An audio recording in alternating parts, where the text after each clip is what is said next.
감사하며 예수 이름으로 간절히 기도하옵나이다. 아멘.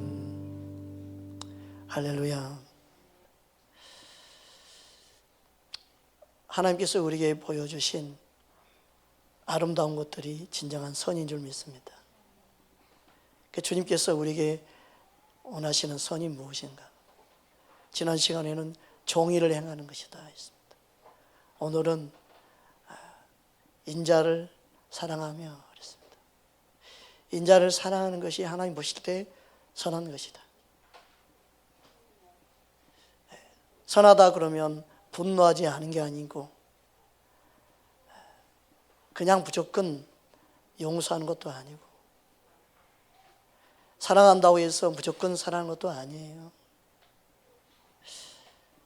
어떻게 보면 하나님은 온유하시니까 분노하지 아니했다. 또 온유했기 때문에 책망하지 아니했다. 이런 생각들이 대부분 믿는 사람들 안에 있어요. 그 생각이 바뀌어야 됩니다. 정의로우니까 분노하는 것이고요. 정의로우니까 바른 말을 하는 것이고요.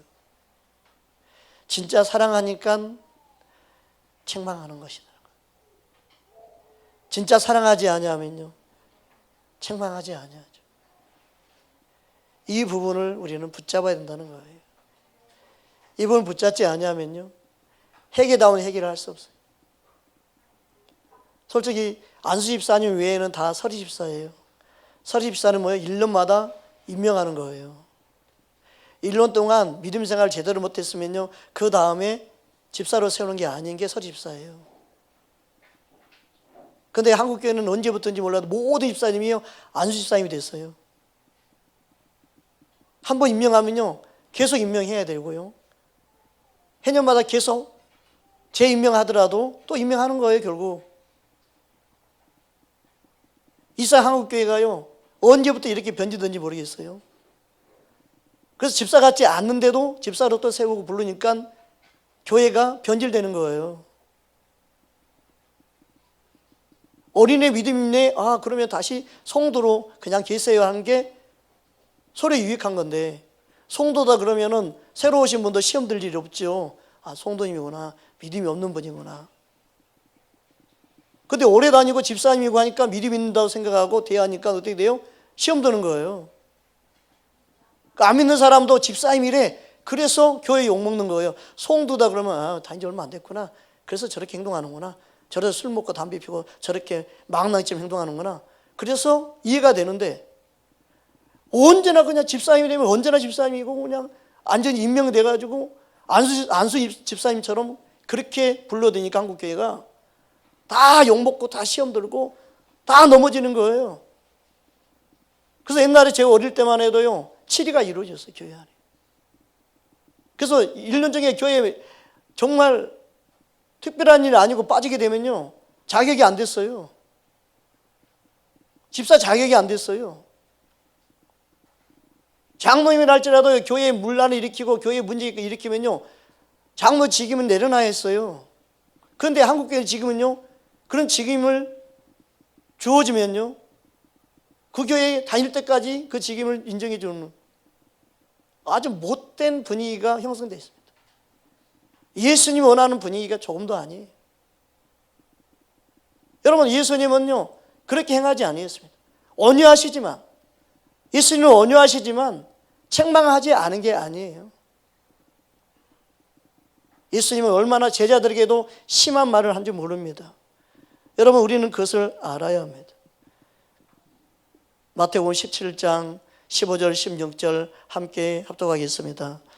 주여, 내 아들을 불쌍히 여기소서. 그가 간질로 심히 고생하여 자주 불에도 넘어지고 물에도 넘어지느니라.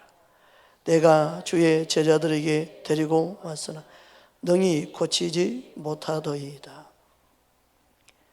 믿음이 없으니까 못 고친 거 아니에요? 믿음이 없으니까 못 고쳤잖아요. 그러면 예수님이 그럴 수 있지 뭐. 그래, 믿음이 없으니까 그랬구나. 그래, 믿음이 잘하면 될 수 있어. 걱정 마. 시간이 되면 믿음이 잘할 거야. 우리는 그런 분위기잖아요. 우리는 그렇게 반응하잖아요. 근데 예수님은요, 그렇게 말씀하지 않았습니다. 17절 다음 말씀, 예수님 말씀하신 말씀을 보겠습니다. 함께 합독하겠습니다. 예수께서 대답하여 이르시되 믿음이 없고 패역한 세대여, 내가 얼마나 너희와 함께 있으며 얼마나 너희에게 참으리요. 그를 이리로 데려오라 하시니라. 믿음이 없는 게 책망의 대상이 됐습니다. 사람들이 그냥 교회만 오래 다니면 괜찮다는 생각에 빠져 있습니다. 어린아이 믿음의 신앙으로 있으면서 나는 어린아이야 자랑합니다. 그게 아무렇지 않게 반응합니다. 믿음이 없으니까 이런 행동하는데 어때? 라고 말하는 게 정상이라고 생각합니다. 자신이 믿음이 없음을 부끄럽게 생각하지 않고요, 믿음이 없는 게 당당한 세대에 살고 있습니다. 예수님이 책망했다는 걸 여러분 기억해야 됩니다. 예수님의 제자들이죠. 제자들은요, 자신의 삶을 다 버리고 예수님을 따랐습니다. 그런데 예수님은 예수님의 기대에 못 미친 제자들의 모습을 보고 뭐라고 말씀합니까? 믿음이 없고 패역한 세대. 여러분, 우리는 주님 앞에서 주님의 마음을 알아야 됩니다. 온유하지 않아서 이 말씀한 게 아니죠. 온유하시기 때문에 더 바른 말을 하는 겁니다. 사람들은 온유하면 바른 말을 안 하고 부드럽게만 말하는 게 온유라고 생각을 해요. 아주 희한해, 한국교회는요. 아주 부드럽게 겸손하게 아주 그냥 물 흐르듯이 그냥 아주 잔잔하게, 목소리도 그냥 얼마나 그냥 상처 안 입게 그냥 그렇게 하시는 게 좋을 것 같습니다요 라고 말하는 걸 아주 부드럽게 말하는, 그게 온유라고 생각을 해요. 온유는요, 그냥 주님이 원하는 도로 쓰임 받는 게 온유예요. 거침없이 주님이 원하는 메시지를 전하는 게 온유예요. 주님 원하는 도구로 입술로 쓰임받고, 주님 원하는 손과 발로 쓰임받고, 내 생각이 없이 단순하게 주님이 원하시는 메시지를 그냥 가감하지 않고 전할 수 있는 게 온유예요. 믿으십니까? 앞뒤 재고 말하는 게 아니에요. 요즘에 참 제가 그런 고민을 많이 해요. 좀 부드럽게 설교를 하고 좀 은혜로운 설교만 좀 할까요, 주님? 그러면 성도들이 좀 올 건데, 있는 성도도 그냥 속상하고 기분 나쁘고 그냥 힘들어하고 나중에 몇 명이나 남겠나? 힘들면 다 나가지 몇 명이나 남겠나? 진짜 믿음 있는 자만 남을 건데. 알고가 아니면 누가 남겠나?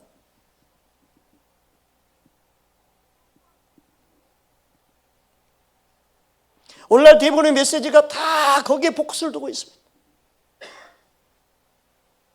어떻게 하면 사람을 기쁘게 할까요? 어떻게 하면 사람들이 원하는 메시지, 은혜로운 설교를 해서 조금 더 상처 입지 않고 받은 상처들을 싸매고 감싸주는, 심리학적으로, 정신적으로, 의학적으로 그렇게만 접근하려고 그러지 진짜 주님의 메시지를 전하려고 하지 않아요.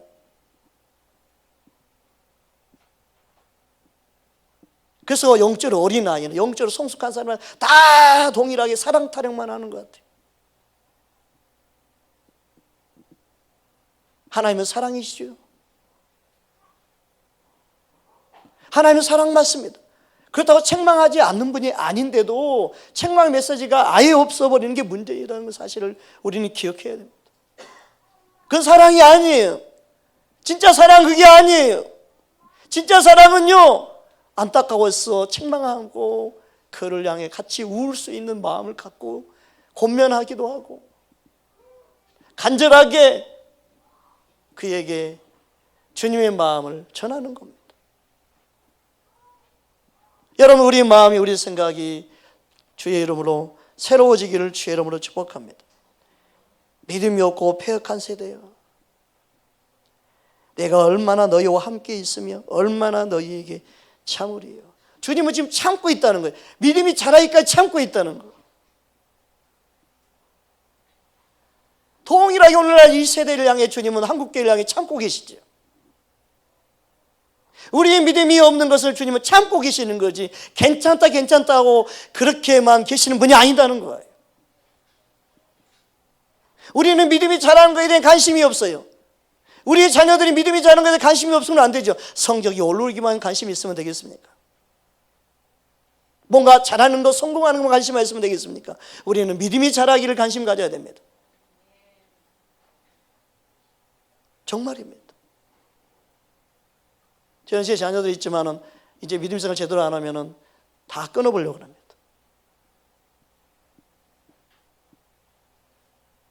다 끊으려고 합니다. 아무것도 안 시키려고 합니다. 기본이 뭡니까? 여호와 하나님을 경외하는 게 사람의 본분이라고 그랬습니다. 그게 안 되면 안 됩니다. 지금 다음 세대가 심각합니다. 너무너무 심각합니다. 세상에 아무리 성공하고 잘나도 우리는 믿음 저버리면 주님과 상관없는 사람이 되고 맙니다. 우리는 무엇보다도 세상에서 성공하는 것보다도 더 중요한 것은 우리가 주님과의 바른 관계를 맺는 것인 줄 믿습니다. 우리는 거기에 관심을 가져야 됩니다. 우리는 거기에 포커스를 두고 우리의 믿음 생활이 바르게 하고 있나? 내가 지금 바르게 가고 있나?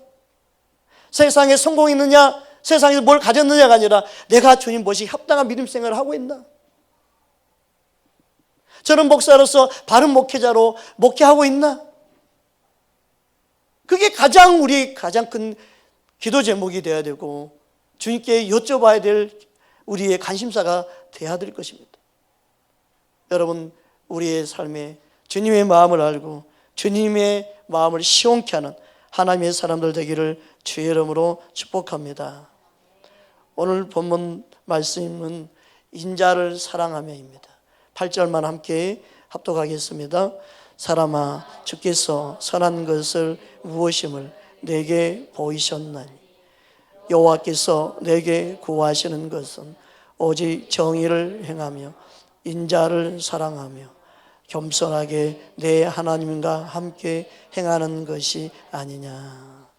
하나님께서 우리에게 요구하는 것이 인자라고 말씀하고 있습니다. 이 인자란 말은 히브리어로 허세드라는 단어인데 인자, 자비, 국률 이 모든 게 여기에 포함됩니다. 마음이 어질고 착하고 그래서 사람들을 돕고 섬기고자 하는 그 마음이 있는 사람, 그 사람이 바로 인자한 마음을 가지고 있는 자입니다. 우리는 이 인자를 사랑해야 된다 말씀합니다. 그런데 이 인자란 말을 단어로만 보면 모르죠. 그래서 문맥상으로 보면은 다르게 쓰여지는 인자라는 단어가 성경에 몇 군데 더 나와 있습니다. 한번 먼저 그것을 의미가 다릅니다. 다른 의미의 인자를 한번 살펴보기 원합니다. 성경이 있다 보면 같은 인자로 읽을 수 있으니까 한 번쯤 다뤄보기 원합니다. 먼저 예수님이 제자들에게 질문했던 인자, 마태복음 16장 13절 함께 합독하겠습니다. 예수께서 빌립보 가이사랴 지방에 이르러 제자들에게 물어 이르시되 사람들이 인자를 누구라 하느냐. 여기서 인자는 사람을 의미합니다. 안드로포스는 사람입니다. 안드로포스 히오스, 사람의 아들, 그 뜻입니다. 사람의 아들로서의 나, 그러니까 예수님 자신, 인간의 몸을 입고 있는 나, 사람들이 나를, 예수님 자신을 누구라고 하느냐, 그 뜻이에요. 사람들이 생각하는, 그들은 사람들이 기준이죠. 다른 사람들이 기준이에요. 그 사람들이 예수님을 하나님의 아들로 부르는 게 아니기 때문에 사람들이 부르는 사람의 아들로서 나를 누구라 하느냐, 그 뜻이에요. 이해갑니까? 사람들이 나를 누구라고 하느냐, 그 뜻입니다. 그러니까 예수님 자신을 가리키는 말이에요. 여기서 인자는 그래서 예수님 자신을 향해서 뭐라고 하느냐, 이 메시지로 쓰여진 겁니다. 그러면 시편 8편 4절에 인자란 말이 나오는데 앞뒤 문맥을 보시고 여러분 살펴보면 좋겠습니다. 함께 합독하겠습니다. 사람이 무엇이기에 주께서 그의 생각하시며 인자가 무엇이기에 주께서 그를 돌보시나이까. 여기서 인자는 사람인 인자, 여기서 사람이라는 단어와 인자가 똑같은 단어예요. 여기서 인자는 앞에 사람 똑같은 아담입니다. 아담. 아담이 히브리어는 사람입니다. 사람. 그 여기서 인자는 아담입니다. 아담. 사람인 우리 자신. 네. 하나님이 왜 사람인 나를, 피조물인 나를 하나님 손으로 만든 아담, 사람, 그 뜻이에요. 하나님이 당신이 만든 이 하찮은 이 사람을 왜 그렇게 사랑하시고 돌보시는지 모르겠다. 그러니까 사람을 말할 때는요, 피조물, 아무것도 아닌 그의 작품, 그의 만드신 그 의미로서의 인자입니다. 여러분, 하나님은 사람을 창조하실 때 하나님 형상으로 창조했습니다. 창세기 1장 27절 우리가 잘 알고 있죠. 함께 합독하겠습니다. 하나님이 자기의 형상 곧 하나님의 형상대로 사람을 창조하시되 남자와 여자를 창조하시고, 하나님 형상대로 창조했다 말씀합니다. 하나님 형상대로 창조했다, 이 말은 무엇입니까? 즉 하나님을 닮은 성품으로, 하나님의 닮은 모양으로, 그 의미입니다. 이 형상이라는 단어는요, 남성 명사예요. 남자 여자가 아니에요. 어느 교단처럼, 어느 이상한 사이비처럼 형상, 우리들의 형상, 하나님 형상, 남자 여자 뒤에 있으니까 봐라, 남자 여자가 하나님 형상이다. 그래서 어머니 하나님이 있다고, 이 거짓된 가르침으로 사람들을 현혹하는. 여기서 형상은요, 남성 명사입니다. 그러니까 하나님 한 분이에요.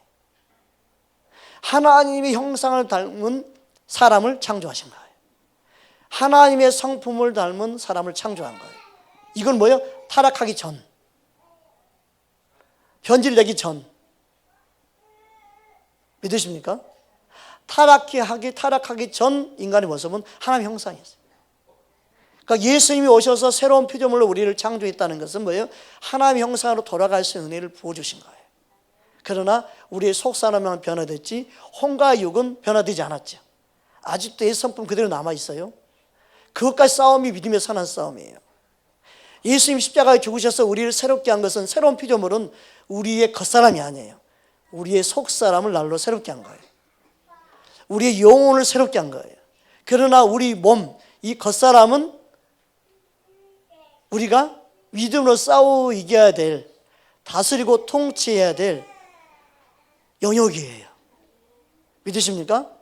그러니까 이 몸을 마귀도 지배하려고 그러고 내가 성령 의지에서 내 자신을 다스리려고 하는 이 싸움이 믿음의 선한 싸움이에요. 그래서 우리가 불의의 병기로 들이면 안 되고 성령의 의의 병기를 쓰임받기 원하는 게 이 몸뚱아리를 말하는 거예요. 그런데 이걸 모르면 그냥 열심히 교회 생활만 하면 하나님이 알아서 한다, 이게 착각이에요. 착각. 그래서 믿음 생활에도 문제가 심각해지는 거예요. 이 몸의 영역을 가지고 마귀가 영적인 존재이기 때문에 공격하고 힘들게 하는데 아직도 이 싸움을 못 이기고 힘들어하고 괴로워하는 경우가 너무 많아요. 그 부분을 가지고 우리가 싸워야 될 게 믿음의 영역이에요. 할렐루야. 주님 앞에서 우리의 믿음 생활이 깨워서 말씀으로 잘 이길 수 있고, 그리고 말씀으로 여러분 무장해서 여러분의 믿음을 잘 세워갈 수 있기를 주의 이름으로 축복합니다.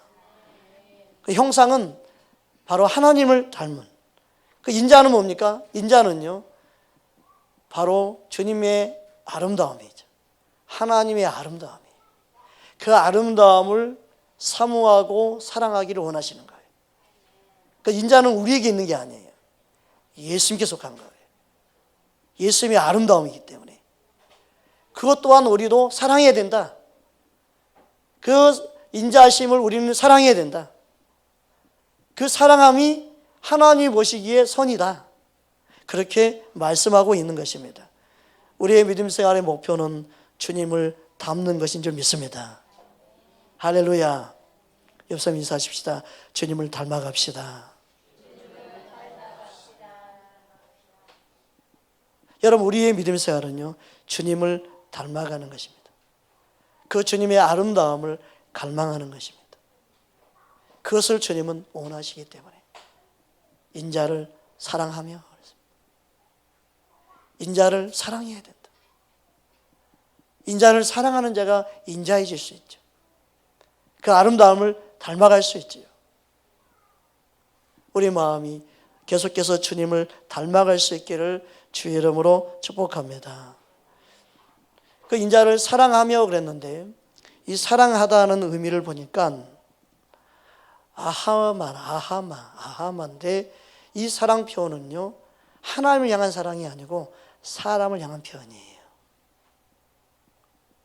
사람과의 관계예요.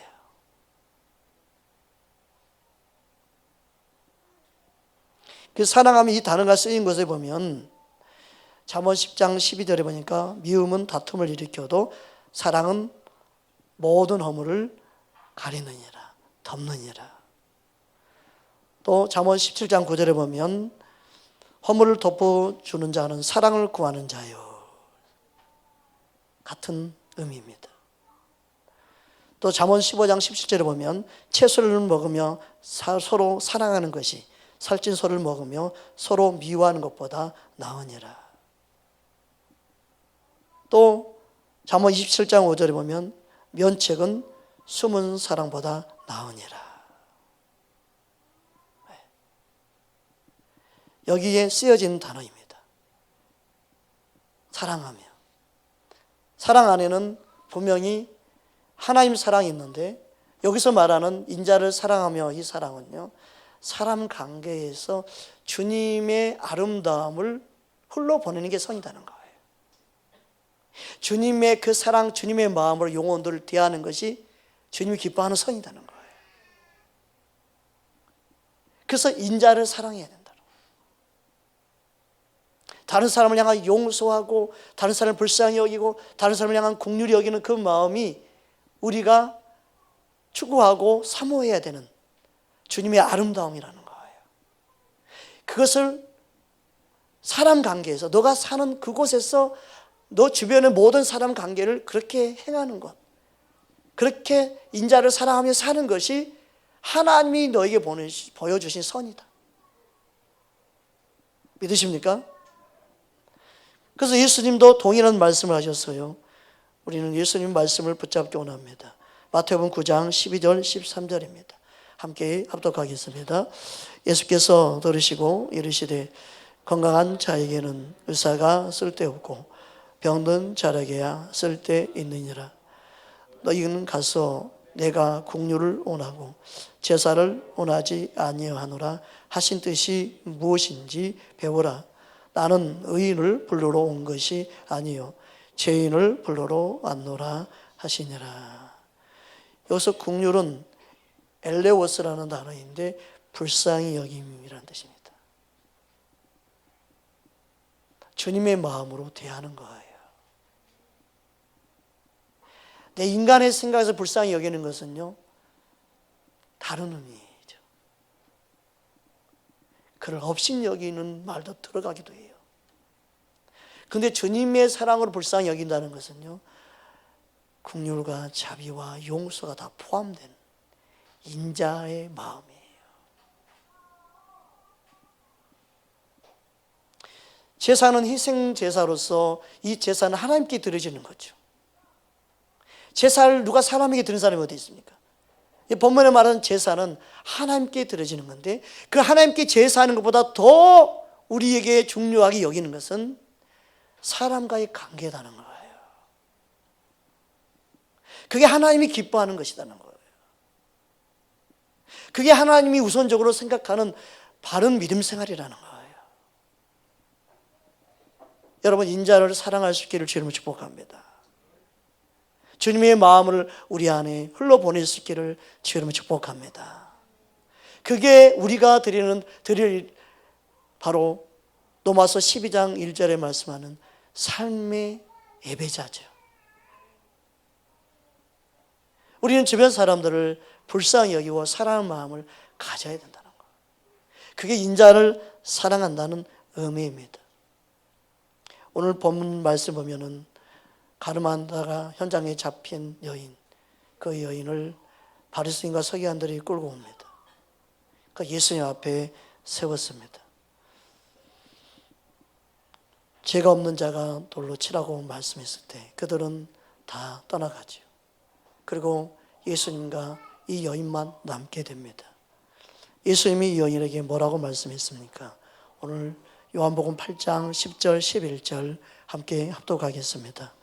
예수께서 일어나사 여자 외에 아무도 없는 것을 보시고 여자여 너를 고발하던 그들이 어디 너를 정죄하는 자가 없느냐? 대답하되 주여 없나이다. 예수께서 이르시되 나도 너를 정죄하지 아니하노니 가서 다시는 죄를 범하지 말라 하시니라. 아멘. 예수님의 긍휼히 여기심과 불쌍히 여기심과 예수님의 사랑이 포함되어 있는 인자한 모습이죠. 예수님의 인자한 모습을 말씀하고 있습니다. 그러면 이 인자는요, 죄를 짓게 하는 게 아니지요. 죄와 타협하는 것도 아니지요. 다시는 죄를 짓지 말라. 인자하신 목적은요, 죄를 짓지 않게 하기 위해서 그런 겁니다. 인자하신 목적은요, 그가 바르게 살게 해야 함이 있습니다. 인자하신 목적은요, 그가 죄를 깨닫고 회개하기 위함이지 그냥 계속해서 눈 감아주고 그냥 거기다가 또 맞장구까지 쳐주고 입 맞추고 무관심하고 방치하고 그 인자한 게 아닙니다. 그걸 인자라고 말하면 안 됩니다. 항상 부드럽게 말해주는 게 인자가 아니지요. 한국교회는 잘못된 인자를 알고 있습니다. 그런 인자가 아닙니다. 바른 인자는요, 다시는 죄를 짓지 말라. 타락하지 않게 만드는 거예요. 죄를 짓지 않게 하는 것이 인자입니다. 저는 말씀을 볼 때마다 이 세상을 향한, 한국교회를 향한 눈이 열릴 때가 많습니다. 이게 진짜인데, 이게 주님의 눈인데, 이게 주님의 메시지인데, 이게 주님의 설교자의 모습인데, 예수님이 바른 설교자인데, 바른 설교자는 예수님 닮아야 되는데 아닐까요? 예수님처럼 바른 메시지는 죄를 짓지 말라는 거예요. 항상 죄를 지어도 괜찮다고 눈 감아주는 메시지가 아니고 다시는 죄를 짓지 않도록 하는 게 바른 설교자이지요.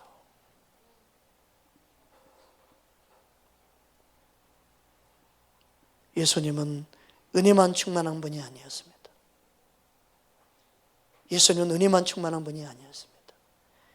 진리와 함께 충만하였습니다. 요한복음 1장 17절 우리 함께 합독하겠습니다. 율법은 모세로 말미암아 주어진 것이요 은혜와 진리는 예수 그리스도로 말미암아 온 것이니라. 아멘. 예수님은 단순히 은혜뿐이 아닙니다.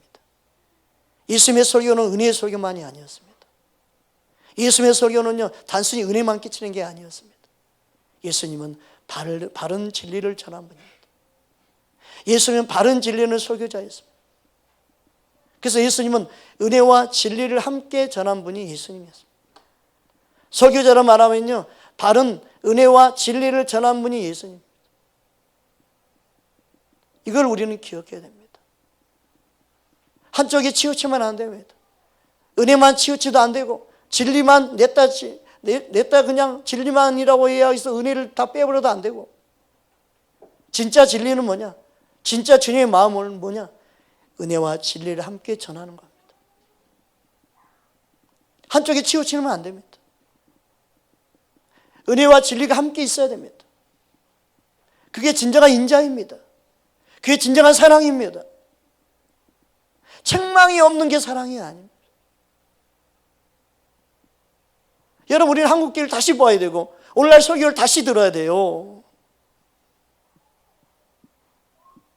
우리는 주님의 마음을 우리는 붙잡기를 주님으로 축복합니다. 그 하나님은요, 인자심만 있는 것이 아니라 바로 준엄하심이 있습니다. 인자만 있는 게 아닙니다. 준엄하심이 있습니다. 어미가 있습니다. 책망이 있습니다. 이걸 기억해야 됩니다. 그 책망의 마지막이 심판이죠.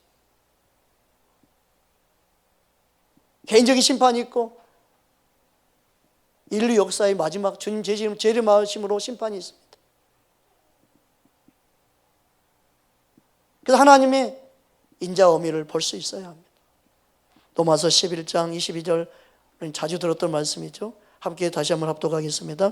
그러므로 하나님의 인자하심과 존엄하심을 보라.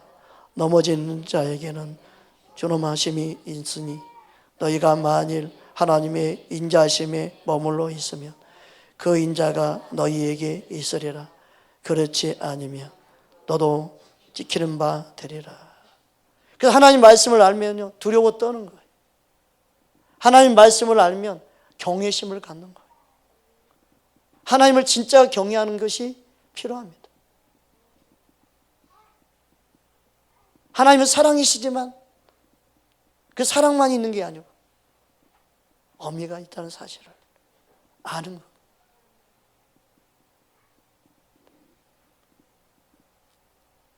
우리는 예수님의 제자들 하면 특별히 사랑을 가장 많이 받았던 요한을 부러워합니다.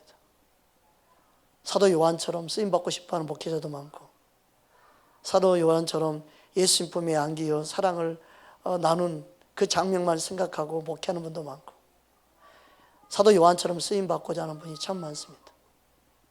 그 사랑의 사도하면 요한 사도를 말합니다. 그가 기록한 요한 일서를 보면 하나님은 사랑이십니다. 얼마나 사랑을 아름답게 사랑을 표현하고 사랑을 잘 풀어놓는지 몰라요. 사도 요한은 사랑의 메시지를만 전하는 것처럼 느껴져요. 그 모든 사람이 사도 요한을 본받기 원하고 사도 요한처럼 쓰임받기 원해요. 근데 이 사도 요한이 처음부터 사랑이 많았을까요? 그러지 않았습니다. 그는 누구보다도 정죄를 하고 그리고 하나님이 심판하기를 원했던 그러한 사람이었습니다. 인자가 없었고 그에는 자비도 없었고 예수님의 모습과 전혀 상관없는 그런 믿음 생활을 하고 있었습니다. 누가복음 9장 52절 54절 보면 잘 알 수 있습니다. 함께 합독하겠습니다. 사자들 앞에서 보내심에 그들이 가서 예수를 위하여 준비하려고 사마리아인 한 마을 들어가신 예수께서 예루살렘을 향하여 가시기 때문에 그들이 받아들이지 아니하는지라. 제자 야고보와 요한이 이를 보고 이르되 주여 우리로 불을 명하여 하늘로부터 내려 저들을 멸하라 하기를 원하시나이까. 이게 바로 요한의 모습이었고 요한의 믿음의 상태였습니다. 그런데 그가 변화된 거죠. 사랑의 사도도 예수님의 아름다움으로 인자함으로 변화된 겁니다. 그러면 요한을 통해서 변화된 진짜 아름다움이 뭘까요? 우리는 그것을 알아야 됩니다. 여러분, 요한이 쓴 책이 말씀이 요한 일서만 있는 게 아니죠. 요한 계시록이 있죠. 거기만 사랑이 있습니까? 회개하라. 회개하라.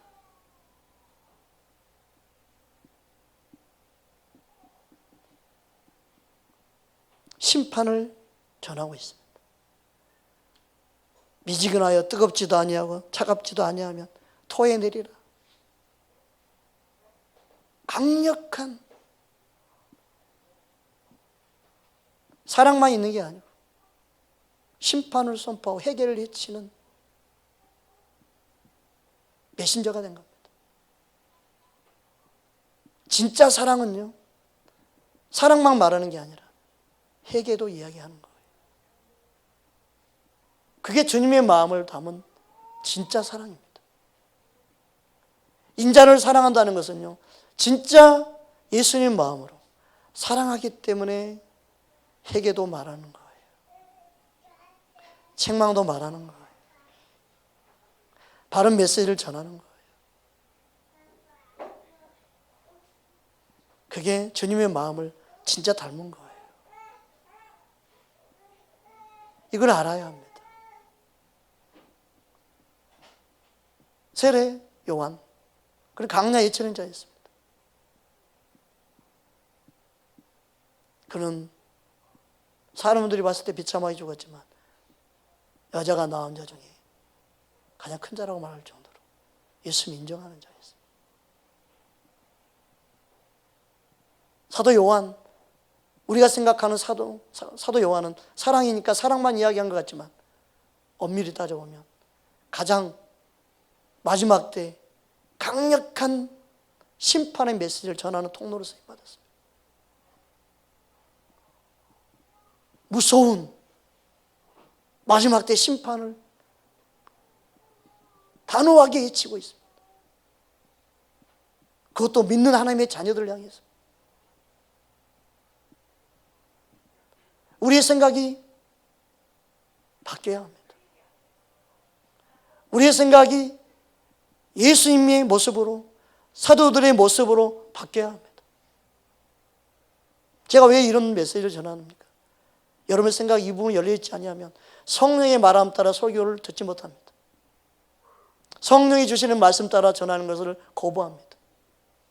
성령의 감동 따라 전하게 되면요, 사람이 말한다고 생각을 합니다. 성령의 감동 따라 설교를 실현해야 되는데, 그 시간에 하시는 말씀을 전할 수 있어야 되는데, 그런데 대부분이 그러지 못합니다. 말씀을 들을 준비가 안 돼 있는 거예요. 우리는 성령의 도구로 쓰임 받아야 됩니다. 그 시에 각자에게 듣고자 하는 말씀을 전하는 통로로 쓰임 받아야 합니다.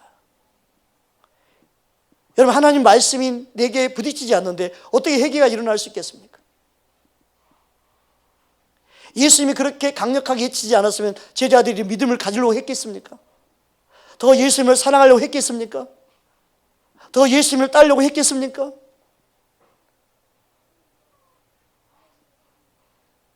그들이 책망받지 않았으면 그냥 그대로 제자들로 예수님을 따라다녔어도 그들의 삶은 별 볼 일 없는 평범한 사람, 평범한 성도들의 수준으로 그냥 살다가 죽었을 것입니다.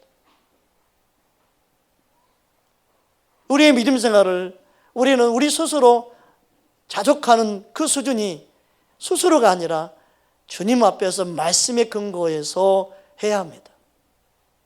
다른 사람과 비교하지 말고 여러분의 부르심이 무엇인지를 구하고 여러분이 주님 앞에 더 갈망함으로 주님을 닮고자 하고 주님의 여러분에게 보여주신 그 아름다운 선이 무엇인지를 찾고 구하는 심령 되기를 주의 이름으로 축복합니다. 저는 목회자로서 목회자끼리 통하는 사람들이 많지 않습니다. 답답합니다.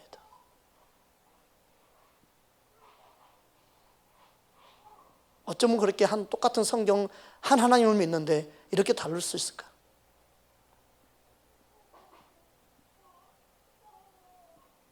여러분, 우리는 다른 사람과 달라도 상관없죠. 그러나 예수님과 다르는 것은 문제죠. 우리는 예수님과는 똑같아져야 되고 예수님 닮아가기 힘써야 되죠.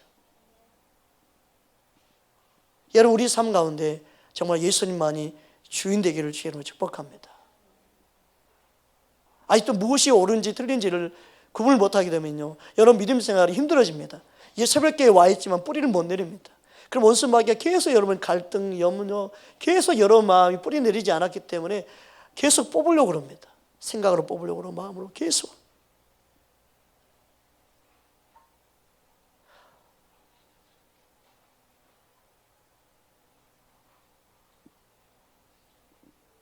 분명히 메시지는 같은데 다릅니다.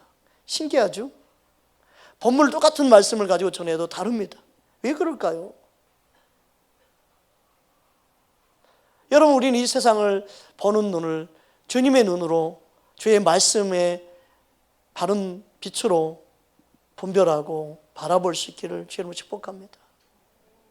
그것만이 우리가 살 길이고 한국교회를 살릴 수 있는 방법입니다. 저는 우리 교회라도 바르게 이 세상을 볼 수 있는 눈을 갖기를 원합니다. 말씀의 빛으로 다음 세대를 준비할 수 있기를 원합니다. 그게 우리에게 가장 중요한 지금의 숙제인 것 같습니다. 한국교회가 점점점 이틀어질 것입니다. 더 어려워질 것입니다. 왜냐하면 메시지가 이미 변질됐기 때문에 그렇습니다. 그 메시지를 아무리 먹어도 거기는 바르게 믿음을 잘할 수가 없고 바르게 성장할 수가 없습니다. 왜요? 주님의 마음이 없고 주님의 전한 메시지가 아니기 때문에 그렇습니다. 그 메시지를 아무리 들어도 힘이 없습니다. 등치는 컸지만 싸울 힘이 없습니다. 정말입니다. 교회는 작지만 바르게 주의 말씀 따라갈 때 주님께서 반드시 그곳에 역사하시고 은혜 베풀어 줄 줄 믿습니다. 정말 저희 교회는 그룹토기만 남을 줄 모릅니다. 아니, 그룹토기만 모아줄 줄 모릅니다. 여기저기 믿음 지키는 사람들이, 말씀대로 살려고 몸부림치는 자들이 이곳으로 모일 겁니다. 진짜 하나님을 두려워하고 정말 주님을 사랑하는 자들, 말씀 앞에 두려워 떠는 자들, 그들이 올 겁니다. 진짜 예수님을 사랑하며 살기 원하는 그들이 올 겁니다. 마지막 때는 점점점 나누어집니다. 빛과 어둠이 나눠지듯이, 진짜와 가짜와 나누듯이, 알곡과 쭉정이가 나눠지듯이 교회도 나눠질 겁니다. 점점점.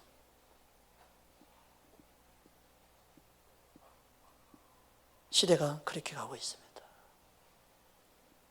우리의 다음 자녀들은 학교를 보내면 안 될 정도가 될지 모릅니다. 자체 공부시켜야 될 때가 올지 모릅니다. 이미 그런 시기인지 모릅니다. 심각합니다. 이 나라 민족을 위해서 정말 기도해야 합니다. 아무리 세상의 부귀영화를 누려도 믿음이 바닥으로 기어다니면 어찌 거기 소망이 있겠습니까?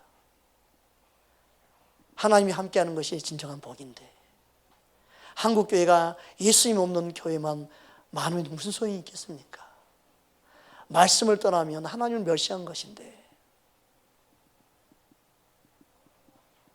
우리는 절대 타협하지 말아야 될 믿음을 가져야 될 줄 믿습니다. 우리 이거 힘써 싸우지 않으면 안 됩니다. 우리 몸은요, 나태함과 게으름에 계속 빠지게 하죠. 그리고 이 세상이 그러기 때문에 점점점 교회가 그러면 그럴수록 무기력증이 빠집니다. 다 그러니까 나도 뭐 괜찮겠지 하는 생각이 들어옵니다. 제가 목회자를 만나도 다 목사님이 저러니까 나도 뭐 저놈 괜찮지 하고 마음이 무너지려고 할 때가 있습니다. 그때 기도하면 주님이 가르쳐 주셔서 알고 깨닫습니다. 여러분, 우리는 믿음을 지키는 것 자체가 정말 좁은 길로 가게 될 때가 점점점 오고 있습니다. 내 육신이 편한 것을 추구하지 말고 주님이 기뻐하는 믿음 생활 되도록 힘쓰는 저와 여러분 되기를 주님으로 축복합니다. 우리 함께 말씀 붙잡고 기도하기 원합니다.